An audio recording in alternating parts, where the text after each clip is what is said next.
Yeah. I've seen Trossard but they play in the left wing position. I've seen Trossard play in the number 9 position and all those positions, but he's done so well.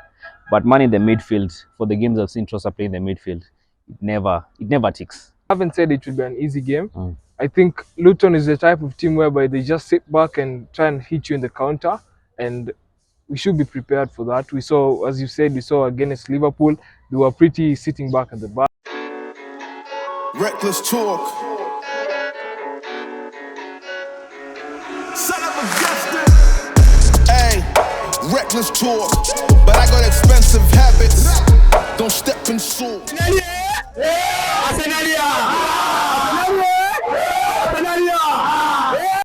All right, morning, evening, afternoon, wherever you are. Dom from Kenya Goodness TV, and we're back again with another video. It's match preview. It's Arsenal versus Luton. Bro, just from hitting the gym, we're from doing a serious workout session, feeling good. Anyway, Arsenal versus Luton, match preview. I think this guy behind the camera was telling me that the last 10 games we've had with these guys, we've, you're saying you've lost all of them, right? Yeah, so anyway, I'm here to look at those stats. What did you make of it, first of all, man? I mean, are you confident this is a game you're definitely going to win? I mean, what are you looking at? Well, I'm pretty confident because in the last 5 games we've won 5 out of 5. So why not make it 6 out of 6? But it's you mean the last 5 games in the Premier League? Yeah, not with Luton, that is. Yeah, man. I mean, but remember it's an away game, and you know Luton, but is a very hard running team. Yeah, and those guys are one of the teams that really gave a hard time, but those Liverpool. In fact, if you're not for Luis Diaz, trust me, but the Liverpool have actually lost the game. But Luton is the team, you know, we can't go to Luton and you just sit down there pretty comfortable saying that, you know, we'll go past these guys. Those guys are they have some very hard running players. Yeah. So I mean, it's a team that we really can't underrate. But I mean, looking at our style of play right now, even if you look at the previous game we played, that was versus Wolves. And some are very fluid, you know. Yeah. Even if you look at Lons, man, we are fluid. I mean, the fluidity we're talking about, I mean, definitely he came back. So, I mean, Don, from what I've seen in the last 2 games for Luton, they've actually won 1 and lost 1. Yeah.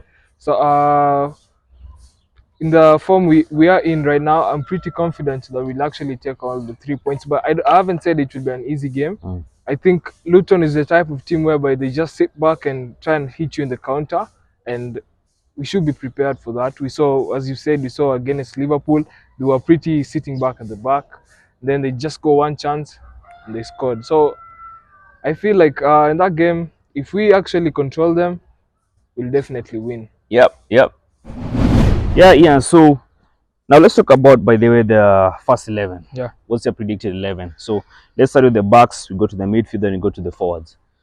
Now, left back. Let's start with the keeper.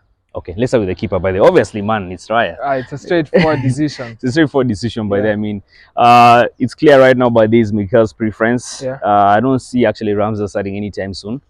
Yeah. So between the sticks, I think Mikel is actually going to go with David Raya.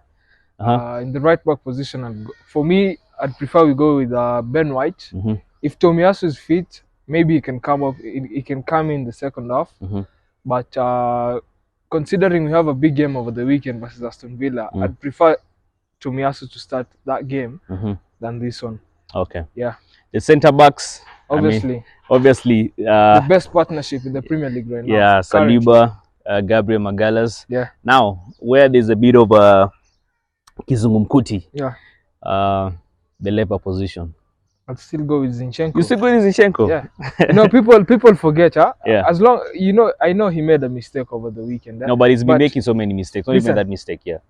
You know, as fans, we are so fast to judge a player. We forget the good things he does. Remember, he also made an assist for the Odegaard. Yeah. So I'd still start him. I'm sure he's a player who will rectify the mistakes he's had in his locker of late. And yeah, I'd start him. Okay, so here's my thought actually, by the way. If and he's outplayed always, I think, because Zinchenko but has been making some, you know, there's some mistakes that he makes in games that can be very, very expensive. If you look at the game we played versus Wolves over the weekend, you know, we nearly lost that game.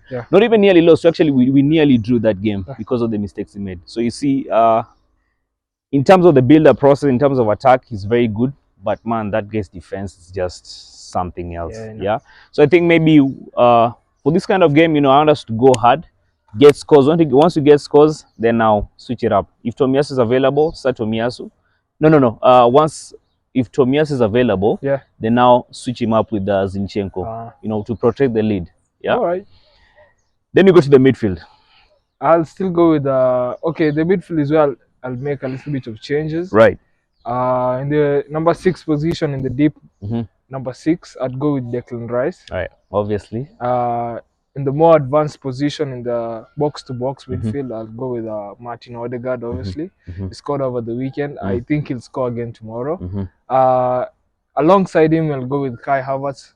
I feel like Trossard needs to at least get a little bit of rest. That's because we have a big game over the weekend, versus Aston Villa, and I feel that game is where Trossard will move. I feel like in that game he'll be more influential than this one, because he's a very intelligent player, and I believe intelligence is where we'll beat Aston Villa. That's perfectly right. Yeah. I've seen Trossard but they play in the left wing position. I've seen Trossard play in the number 9 position, and all those positions, but he's done so well. But man, in the midfield, for the games I've seen Trossard play in the midfield, it never ticks. It never just ticks. So like, I agree with the midfield, but moving forward, if I'm to play Trossard, I'd actually want to have him play in the number 9 position as a false 9, or play in the left wing position. I think for the time I've seen him play in the midfield, it's not been taking. Now we go to the forwards. Of course, for me, the right wing will go with Bukayo Saka. The center forward, Jesus, but he needs to start scoring goals. He needs to start scoring goals. Then the left wing position, Martinelli, of course. Yeah. Pretty straightforward. Yeah, I mean, listen, I mean, right now we have to start our strong 11, and I'm sure, by the way, looking at the way Mikel has been playing his games, I think definitely, by the way, he's going to start a strong 11, first strong 11. Yeah. Going for all the 3 points. Going for the 3 points. You have to go for all the 3 points, bro. We're on top of the league now with 2 points difference. Liverpool behind us, right? Yeah, and we have a chance of making it 5 points, considering it will determine with the Liverpool game. Yeah. Okay, Ian. So, goal prediction. I mean, what are you looking at? What are your goal prediction for this game? As I said before, it won't be an easy game. Yep. So maybe I'll go with 3-1. 3-1, to the Arsenal. Yeah. For me, I think I'm confident in our defense right now. If we just get our defense right, I don't see us conceding. Yeah. So I think for me, I'll go with 2-0. 2-0 to the Arsenal. Another thing, Don, is this is a chance of making it 5 points clear, and versus Liverpool. I'm not sure who they're playing, but if we actually take all the 3 points, we are creating the gap slowly by slowly. Remember, Man City are facing Aston Villa. And most likely they might lose because Rodri won't be available, Doku won't be available. So I mean, it's a chance. Jack Grealish won't be available. So this is a chance. I mean, this is a chance to actually get the gap. Yeah. And I think we have now the good squad. We have all the ingredients, man. We have all the ingredients actually to win the league. Yeah. So anyway, you guys let us know what you think in the comment section. Just ensure you like, share, subscribe, and we'll be seeing you on the next one. See you when you see me.